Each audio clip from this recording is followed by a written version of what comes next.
আপনারা জানেন শিবা সঙ্গনে সুরার কলসি মৃত ছাগ মুন্ডু দিয়েছিল, সেই জন্য চাপল কপালে পুষ্ট ব্যাধি হয়েছিল, তাই তো মা?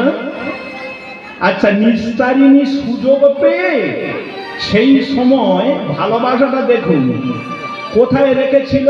পাথরের ঘরে। পাথরের ঘরে। কি বলে রে ও মা, কোথায় রেখেছিল মা? গোয়ালা ঘরে। জল খাইয়েছিল পিতল, ব্রাহ্মণ তো পিতল কাঁসার কোনো অভাব ছিল না। চিন্তা করলেন এ খেয়ে গেছে তো যাবে, যদি ভালো একটা পাত্র দিয়ে যদি জল খায় পাত্রটা ফেলে দিতে হবে। এই মর্মান্তিক কথাগুলো কিন্তু আমরা ভাবি না। তার থেকে নারিকেলের মালায় করে জল খাওয়ানো হয়। শুধু তাই নয়, কি নিষ্ঠুর আচরণ! বোমপাড়া থেকে দুটো ছেলেকে ডাকলেন, রামু আর রঘুয়া, এই শোন, আমাদের বাড়ির চাকরটা মারা গেছে, হ্যাঁ শোন, পুড়িয়ে ফেল। আরে তোরা উপহার পাবি, পুড়িয়ে ফেল। মাইজি চাকর মারা গেল। হ্যাঁ, রাতে অন্ধকারে রামুয়া রঘুয়া মদ্যপান করে চাপড় গোপালকে নিয়ে যাচ্ছে, চ্যাংদোলা করে নিয়ে যাচ্ছে। শুষ্ক কাষ্ঠ চয়ন করে সেই কাষ্ঠের উপরে তুলে দিয়ে চিতা কুণ্ডু জ্বালিয়ে দিয়েছে। দাউ দাউ করে যখন জ্বলছে, চাপড় গোপাল হঠাৎ দেখে, আমি মরি না,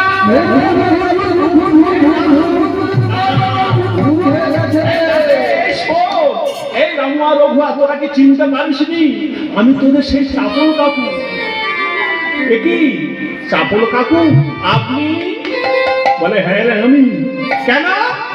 নিস্তারিণী মাইজি বলল বাড়ির চাকরটা মারা গেছে। ঠিকই বলেছে, আমি চাকর তো বটে রে, আমি চাকর তো বটে রে, আমি চাকর তো বটে রে,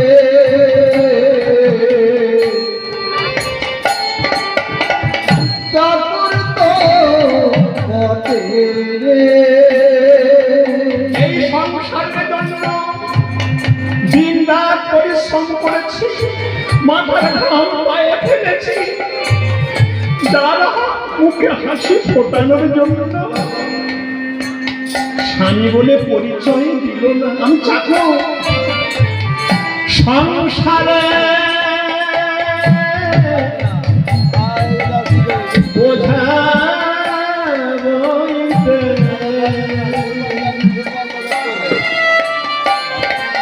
আমি চাকর তো বটে রে। এই সংসারের বোঝা বহিতে বহিতে চাকর তো বটে রে। এখন মায়েরা আপনারা কেমন আছেন? ও বাবা কেমন আছেন? ভালো আছেন মা? বল বল বাহুর বল, জল দেন জল। বাহুতে যে কদিন বল আছে, এ সংসার তোমাকে ভালোবাসবে। বাহুতে যেদিন বল চলে যাবে, এই সংসারের কারোর কাছে আমরা ভালো থাকতে পারবো না, আর ভালো থাকতে দেবে না, ভালো থাকতে দেবে না। মিলিয়ে নেবেন, ভালো করে মিলিয়ে নেবেন।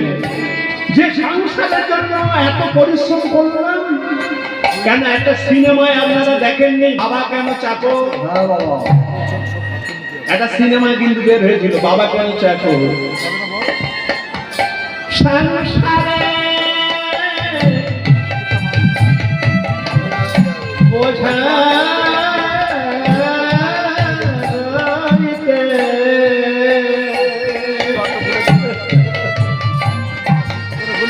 আমি চাকর তো বটে রে। এই সংসারের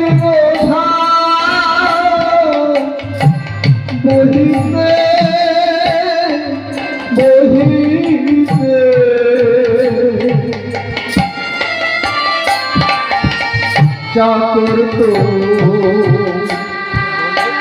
বটে রে চাকর তো বটে রে চাকর তো বটে রে বটে রে বটে রে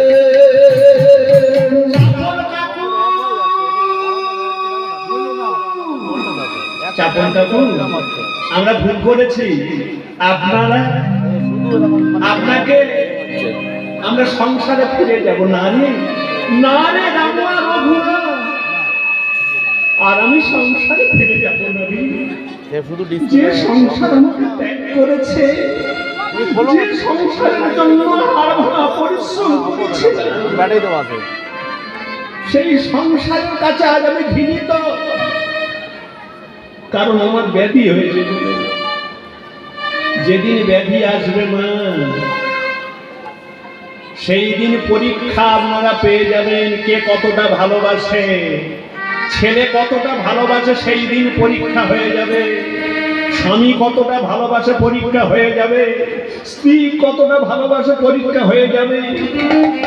চাপল গোপালের বন্ধুরা কোনোদিন যারা এক গ্লাসে মদ্যপান করতো কোনোদিন দেখতে আসেনি। বন্ধু যদি পেতে চাও একটাই মাত্র বন্ধু, পরপারের বন্ধু। আর আরেকটা বন্ধু আছে, সেটা কোন বন্ধু? লাঠিটা হলো। বাবা একটু ধর, কেউ ধরবে না, লাঠিটা তোমার পথ দেখাবে। এই যে সংসারের নিয়মগুলো আমরা মনে রাখতে পারি না, সেই জন্য আমাদের এত দুঃখ। তবে যে দিন যাচ্ছে আরো খারাপ দিন আসবে, কথাটা মাথায় রাখবেন। তবে ওই চাপর গোপাল নিজের ভুলটাকে বুঝতে পেরেছিলেন যে আমি শিবাস অঙ্গনে শিবাসকে আমি অপমান করেছিলাম, সেই অপমানের প্রতিফল আমার পেতে হলো। টাকা পয়সা বিষয় সম্পদের সব ভাগিদার আছে, আমার বাপের ভাগে কেউ হলো না, আমার যন্ত্রণার ভাগিদার কেউ হলো না।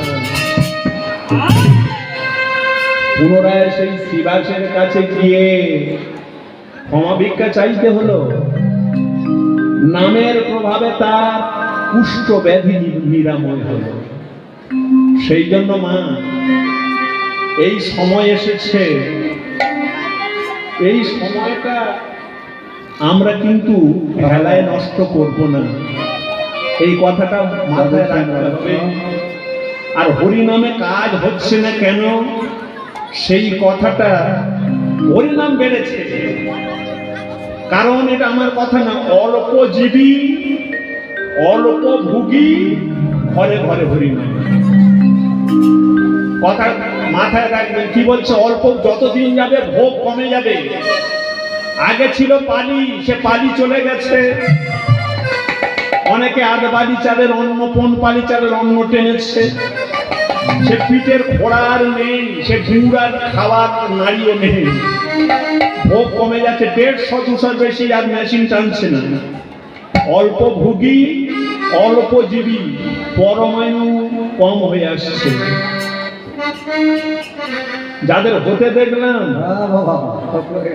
চলে গেল, বিয়ে হলো, বাচ্চা হলো, চলে গেল, তার যাওয়ার সময় হয়নি। কিন্তু স্বাস্থ্যের সঙ্গে মিলিয়ে নেবেন, অল্প ভুগী অল্প জীবী ঘরে ঘরে হরিনাম, ঘরে ঘরে হরিনাম পেরেছে, কিন্তু কাজ হচ্ছে না। কেন কাজ হচ্ছে না? সাধু গুরু বৈষ্ণবের পদে ভক্তি আছে যা, পিতা মাতার প্রতি ভক্তি আছে যা, হরিনামের প্রতি ভক্তি আছে যা, তার কাছে নেই কলির অধিকার। এই তো ভক্তি, হরিবাসর শূন্য।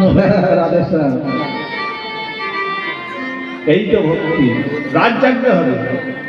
5 বছরের ছেলে ধ্রুব বনে গিয়ে এক পায়ে দাঁড়িয়ে তপস্যা করেছিল। হ্যাঁ, চিন্তা করুন, ভগবানকে পেতে গেলে পরিশ্রম করতে হবে, কষ্ট করতে হবে, চোখের জল ফেলতে হবে। সেই জন্য আমরা রাধেশ্যাম রাধে। রাত জেগে আজ আমরা বসে থাকবো, এমন একটা লীলা আস্বাদন করা হবে, আমরা যেন সেই পথের প্রতীক হতে পারি, সেই পথ অবলম্বন করতে পারি। কেন? চোখের আলো নিবিল যখন,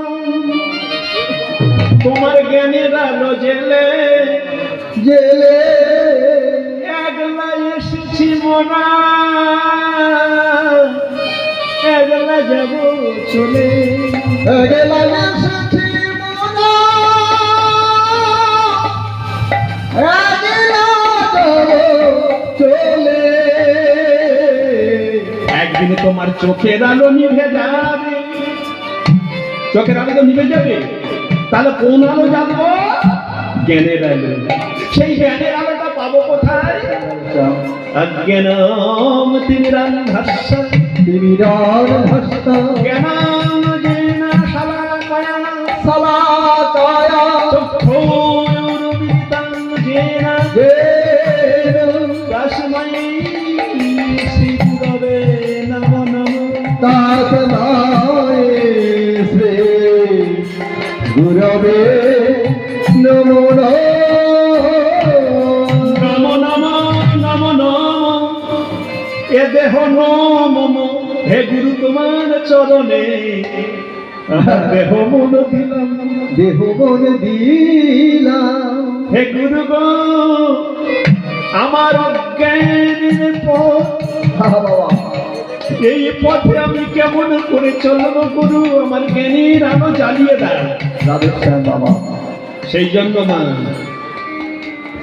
একদিন তো আমাদের চোখের আলো নিভে যাবে, কোন আলো জ্বেলে যাব? এই আলোটা দেখিয়েছিলেন কে? সাধক সনাতন গোস্বামী। অন্ধকার মহতি হরিবাসরে লীলার বিষয়বস্তু সনাতন গোস্বামীর জীবন টিকা। ছোট্ট করে পরিচয় দিয়ে যায় সনাতন গোস্বামীর পরিচয়। খুলনা জেলায় যাত্রাপুরে সনাতন গোস্বামীর বাড়ি। সনাতনের যখন 5 বৎসর বয়স, পিতৃমাতৃ হারা। এটা হয় কারণ এটা দুনিয়া, হ্যাঁ বাবা।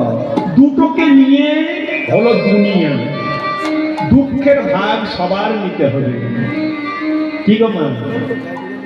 দুনিয়া, আমরা এই দুনিয়া বললেন কেন? দুঃখের পাশে সুখ, সুখের পাশে দুঃখ। আলো ছিল, অন্ধকার এসেছে। দেখবেন কোকিলের সুন্দর কণ্ঠস্বর দিয়েছে, কেড়ে নিয়েছে তার রূপ। ময়ূরের দিয়েছে রূপ, কেড়ে নিয়েছে তার সুললিত কণ্ঠস্বর। গৃহীদের টাকা পয়সা বিষয়ে সম্পদ দিয়েছে, কেড়ে নিয়েছে তাদের সুখ শান্তি। কোনো গৃহী বলতে পারবেন আমি সুখী। দুনিয়া। সাধু সন্ন্যাসীদের দিয়েছে সুখ শান্তি, কেড়ে নিয়েছে তাদের সংসার। হরি বল। তা জানেন, যারা ভক্ত হয় তাদের প্রথম জীবনে দুঃখ হয়। কেন? তুমি আমার ভক্ত হয়ে আমাকে চেনো, আমাকে জানো, এটাই হলো কথা। তবে তো আমাকে পাবে। পরীক্ষা, পরীক্ষায় পাশ করতে হবে। পরীক্ষায় না পাশ করলে আমরা কিন্তু সেই জায়গায় যেতে পারবো না। তবে মা গো, আমার জীবনে অনেক পরীক্ষা হয়ে গেছে মা। এখন আবার অন্যরকম পরীক্ষা চলছে, এখন রক্ত পরীক্ষা হচ্ছে মা। হ্যাঁ গো বাবা, মাসে মাসে আবার রক্ত দিতে সুগার এসে গেছে জানেন। তা বলি, ভগবান আর কত পরীক্ষা নেবে? এইবার তুলে নাও না, চলে যাই। কত পরীক্ষা দেব জীবনে, ছোটবেলা থেকে পরীক্ষা হয়ে হয়ে আসছে, আবার এখন রক্ত পরীক্ষা। আপনারা সব ভালো আছেন? পরীক্ষা হচ্ছে না তো? হচ্ছে পরীক্ষা সবার হবে।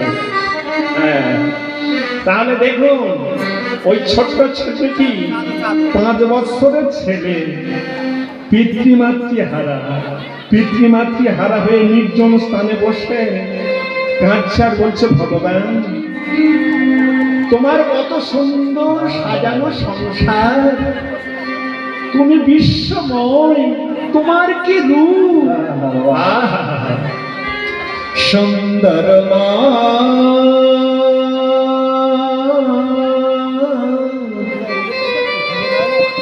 তুমি নব কিশোর হে শ্যামল, আমার নয়ন ভিরা সুন্দর তুমি কত সুন্দর।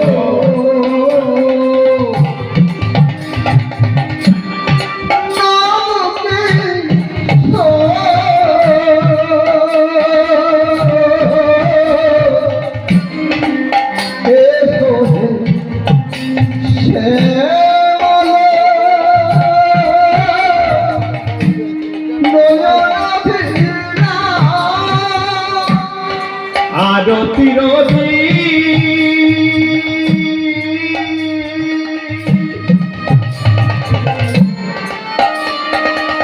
কেন নিভে নিভে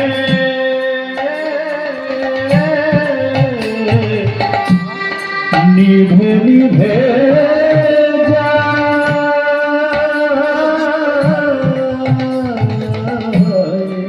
আরতির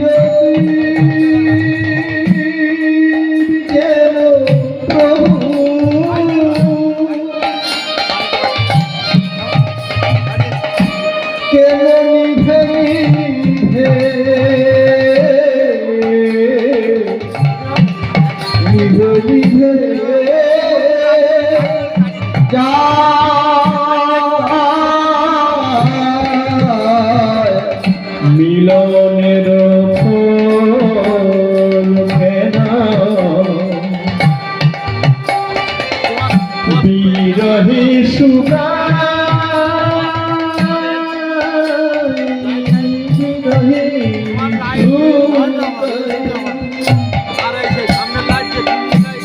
আরতির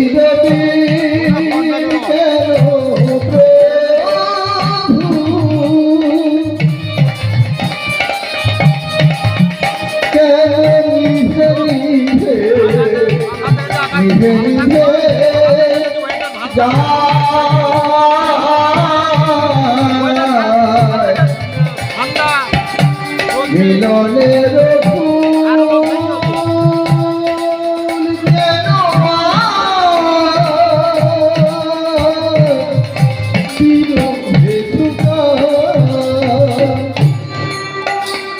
আরতির দ্বীপ কত দ্বীপ নিভে গেল, যখন ঝড় আসে আরতির দ্বীপ নিভে যায় না। প্রদীপের তেল থাকতে বলতে থাকতে ঝড় এলে কিন্তু দ্বীপ নিভে যায়। তেমনি আমাদের 120 বৎসর পরমায়ু, কিন্তু 120 বৎসর পরমায়ু আমরা পাই না, নিভে যায়, যায় না। হে ভগবান, আমার পিতা চলে গেছে, আমার মাতা চলে গেছে, আমি সংসারে কি নিয়ে থাকবো? হে ভগবান, আমি কি দিয়ে তোমার পূজা করবো তুমি বলো? এই সুন্দর সাজানো সংসারে আমি এসেছি, আমার বলতে তো কিছু নাই গো। বুঝিব তোমার আমার মন বন ছায়, চরণে রাখি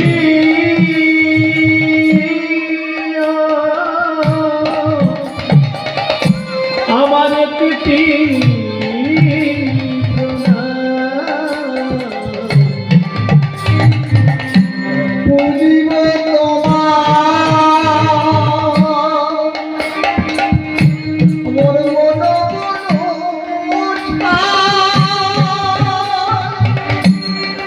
চরণে রাখি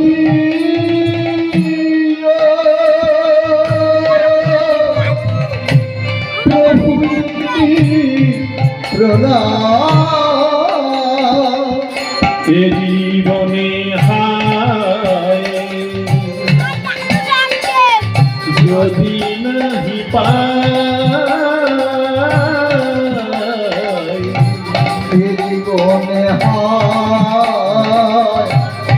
যদি নাহি পাই শেষের দিনে হে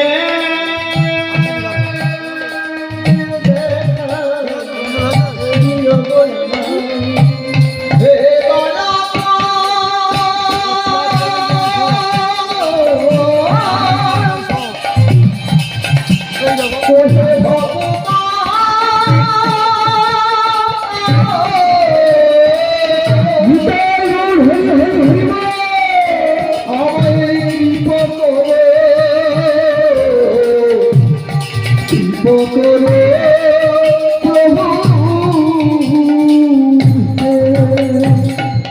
হে ভগবান, আমি কি দিয়ে তোমায় সেবা দেব?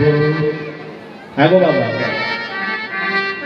ভগবানকে কি দেব? ভগবান কি খায় মা? হ্যাঁ গো বাবা, ভগবান কি খায়? টাকা পয়সা সোনা দানা থাকলে ভগবানকে পাওয়া যায় না। মিষ্টান্ন পক্ষান্ন, হ্যাঁ, ওই যে বড় বড় মালসা নিয়ে যায় না, ওই যে মালসার গায়ে কত লালসা আছে জানেন? দেখবেন মালসা ভরে নিয়ে যায়, তার মধ্যে হিসাবের মিষ্টি, আমার মেয়ে আসবে, জামাইরা আসবে, সব তাদের খেতে দিতে হবে। তারপর ওই নাম লিখে দেয়, হ্যাঁ, সেল্টুর মালসা কেল্টু, কোথায় নাম লিখে দিচ্ছে কি, হ্যাঁ, অভিজিৎ, চিরঞ্জিত, ললিতা, বিশাল, কত নাম লিখে দেয় ভগবানের মন্দিরে। তাহলে দেয়াটা কার হলো? মহাপ্রভু দেয়া হলো কি? আমার নামে তো মালসা।